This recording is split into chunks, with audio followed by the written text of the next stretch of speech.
खुलुमबाय आं सिबि रानि ब्रह्म आंनि एसबि बड' निउज चेनेलाव नोंथांमोनखौ बरायनाय थाबाय बे चेनेलनि गेजेरजों सानफ्रोमबो सानसेयारि गोनां खौरांफोरखौ फोसावनाय जायो नोंथाङा दासिमबो बे चेनेलखौ साबस्क्राइब खालामनानै लायाखैबा सानफ्रोमबो सानसेयारि खौरांखौ मोननो थाखाय साबस्क्राइब खालामनानै लानो हागोन लोगोसे बेल आइकनखौबो क्लिक खालामनो हागोन जाहाथे खौरां फोसावनाय लोगो लोगोनो नोंथांनाव गिबिसिन खौराङा सौहैयो थुदो बिदिब्ला दिनैनि खौरांखौ जागायजेननोसै रायजोनि फोरोंगिरिफ्रा आरोबाव गोख्रों जानो नांसिगोन फरायसालि गेवनाय समाव दानिफ्राय फोरोंगिरिफ्रा गाव गावनि खामानिखौ लानानै जेरावबो थांनो मोननाय नंलिया आसाम सरकारनि डिपार्टमेन्ट अफ स्कुल एडुकेशननिफ्राय गोदान अर्डार बा बिथोनलाइ फोसावदों बिथोनलाइयाव बेखौनो लिरदों दि एलिमेन्टारि आरो सेकेन्डारि स्कुलनि गोबां फोरोंगिरिफ्रा गाव गावनि खामानिखौ लानानै फरायसालि समावनो सेक्रेटारियेट कनसार्न डाइरेक्टरेट बेफोराव थांनायजों लोगोसे डिस्ट्रिक्ट अफिसफ्राव आरो ब्लक अफिसफ्राव थाङो नाथाय बेबायदि खालामनायजों फरायसाफोरखौ फोरोंनांगौआ थालाङो आरो एकाडेमिक रुटिनाव गोहोम गोग्लैयो बेनिखायनो फरायसालि गेवनाय समाव रावबो फोरोंगिरियानो गाव गावनि खामानिखौ लानानै बायजोआव थांनो मोननाय नंला होननानै गोख्रोङै फोसावदों आसाम सरकारनिफ्राय आसाम सरकारनि डिपार्टमेन्ट अफ स्कुल एडुकेशननिफ्राय अर्डार फोसावनाय बायदिब्ला फरायसालि गेवनाय समाव दानिफ्राय सेक्रेटारियेट कनसार्न डाइरेक्टरेट डिस्ट्रिक्ट अफिस आरो ब्लक अफिसफोराव गाव गावनि खामानिखौ लानानै थांनो मोननाय नंला आरो बे बिथोनखौ गासै अथ'रिटियानो मानिनो नांगोन फरायसालिनि समाय जोबखांनायनि उनावसो गाव गावनि खामानिखौ लानानै फोरोंगिरिफ्रा बेफोराव थांनो मोनगोन होननानैबो बिथोनाव रोखायै मख'नाय दङ 2 लाख रां होनानै नोंथाङाबो बिपिएफनिफ्राय बिजाथि नागिरनो हागोन 2025 मायथाइयाव जानो गोनां बिटिसि बिसायख'थिनि थाखाय थाबैनो बिजाथिफोरखौ थि खालामनाय जागोन होननानै फोरमायथिबाय हाग्रामा महिलारी बिथाङा दिनैनिफ्रायनो टिकेटखौ नागिरनो हागोन अदेबानि जायफोर बिथांमोनहा बिपिएफनिफ्राय टिकेट मोननो लुबैयो बिथांमोनहा दिनैनिफ्रायनो टिकेटखौ नागिरनो हागोन आरो बेनि थाखाय एप्लिकेशन होनो हागोन होननानै फोरमायथिदों हाग्रामा महिलारीया 15 जानुवारिनि गेजेरावनो एप्लिकेशनखौ होनो हागोन बेनि उनाव जानाय नङा होननानैबो रोखायै बुंथिबावो आरो जायफोर बिथांमोनहा बिजाथि नागिरगोन बिथांमोनहा 2 लाख रां चेक होनो नांगोन होननानै फोरमायथियो सिगांनि समावबो बेबायदिनो लानाय जादोंमोन बेयो नैथि खेब होननानै बुंथियो थांनाय एमसिएलए बिसायख'थियाव 1,50,000 राङै डनेशन लानाय जादोंमोन आरो एमएलए बिसायख'थियाव 5 लाख राङै लानाय जादों होननानैबो फोरमायथियो बिपिएफ दोला सरकाराव फैयोब्ला रायजो राजानि थाखाय मा खामानि मावगोन फरायसाफोरनि थाखाय मा खामानि मावगोन गरिब दुखुथियाफोरनि थाखाय आरो लाइमोन सेंग्रा सिख्लाफोरनि थाखाय मा बिथांखि लाबोनाय जागोन बेफोरखौ लानानै प्राइमारि लेभेलाव सावरायनाय जागोन होननानैबो फोरमायथियो आरो गुबै थांखिया प्रमद बर' हाटाव बिटिसि बाचाव होननानैबो बुंथिबावो हाग्रामा महिलारीया ओजोंहाय गसाइगाव जानाय दुंहाव थासारिनि सायावबो बिथाङा बुंथियो दि UPPLनि गुन्दागिरि खामानि मावनाया खम जायाखै बांसिनसो जादों मुम्बाइआव गिख्रंथाव जाहाज जाब्रबथायाव 13 सुबुङा जिउ खोमानो गोनां जादों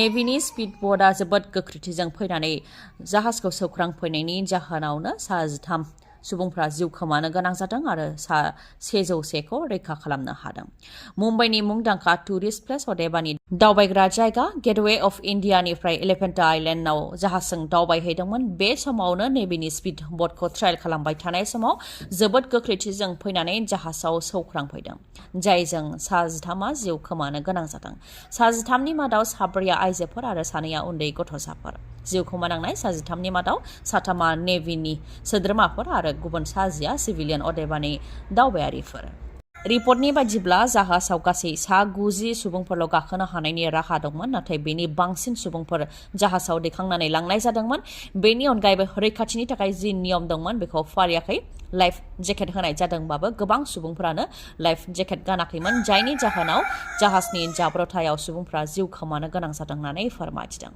महाराष्ट्रनि गिबि मन्त्रि देवेन्द्र फडणवीस बिथाङा जिउ खोमानांनाय नखरनो 5 लाख राङै होनो थाखाय फोसावदों ओजोंहाय प्राइम मिनिस्टार अफिसनिफ्रायबो जिउ खोमानांनाय नखरनो 2 लाख रां आरो जोखोम जानांनाय नखरनो 50,000 रां होनो थाखाय फोसावदों जिउ खोमानांनायफोरनि मादाव नासिकनिफ्राय बिमा बिफा आरो उन्दै फिसा जयैनो फाहामथायनि थाखाय थांदोंमोन नाथाय बिथांमोनहाबो बे जाहाज जाब्रबथायाव जिउ खोमानो गोनां जाबाय गसाइगावआव दुंहाव थासारि जानायखौ लानानै हाथाय बाजारखौ बन्द खालामदों फालांगियारिफोरा UPPL सरकारा फैनानै फालांगिरिफोरजों जाहाथे रायज्लायफैयो बा सावरायफैयो बेनि थाखायबो फालांगिरिफ्रा खावलायहरदों लोगोसेनो जायनाखि टाउन कमिटिनि चेयारमेन प्रफुल्ल इस्लारिखौ हमनायजों लोगोसे बे दायाव देरहासात बसुमतारी रिंखां नार्जारी आखुजित ब्रह्म खायला ब्रह्म, प्रबिन ब्रह्म आरो सिबु हाज'वारिखौ एरेस्ट खालामनायखौ लानानै पुलिस प्रशासननिसिमबो साबायखर बावदों फालांगियारिफोरा।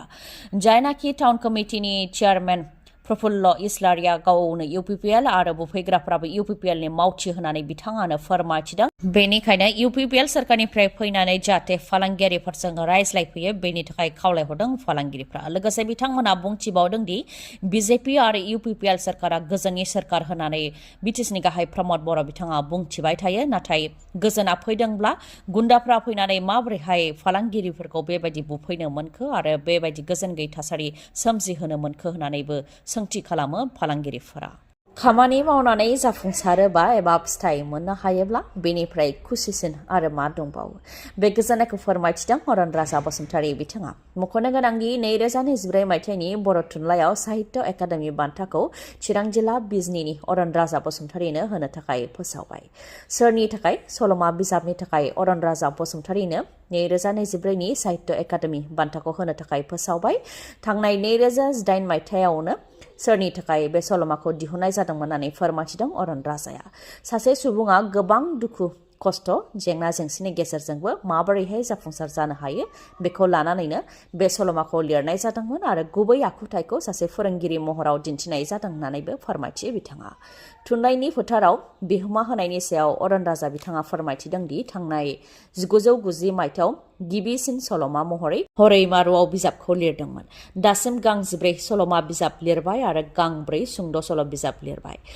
2011 मायथाइयाव बर' थुनलाइ आफादनिफ्राय बान्था मोननो हादोंमोन आरो 2019 मायथाइयाव बड' राइटार्स एकाडेमिनिफ्राय आसा मुसाहारि थुनलाइयारि बान्थाखौ मोननो हादोंमोन होननानै फोरमायथिदों बिथाङा। आरो दा सोरनि थाखाय सल'मानि थाखाय 2024 नि बर' थुनलाइयाव साहित्य एकाडेमि बान्थानि थाखाय सायख'जानो हादों होननानै गावनि गोजोननायखौ फोरमायथिदों अरनराजा बसुमतारी बिथाङा।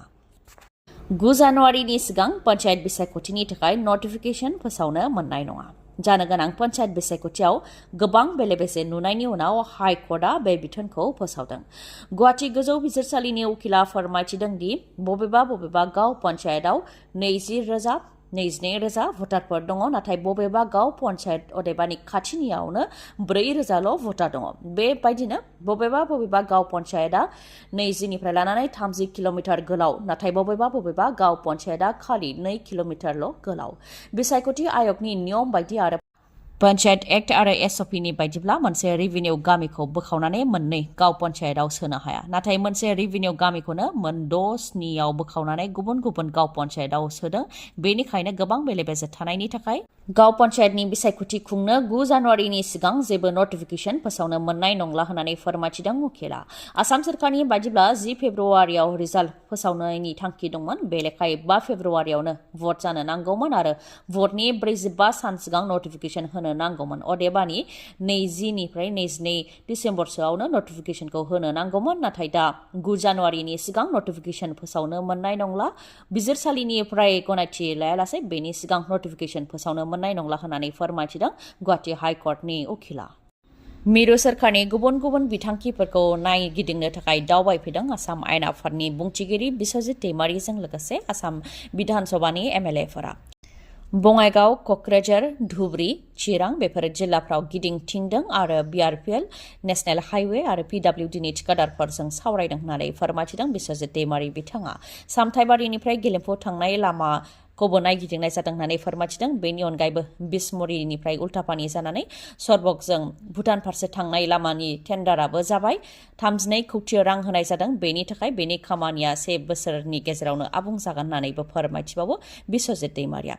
बेनि अनगायैबो चापागुरिनिफ्राय खैलामैला आमटेका जानानै थांनाय पाक्का लामानि खामानिखौबो नायगिदिंदों बिथाङा। बेनि सायाव बिथाङा फोरमायथिदों दि लामानि थाखाय हा होनायाव एबा कम्पेनसेसन होनायाव माखासे जेंना सोमजिदों। बेनिखायनो बे लामाखौ आबुं खालामनायाव माखासे समय लागोन होननानै फोरमायथिदों बिस्वजित दैमारि बिथाङा।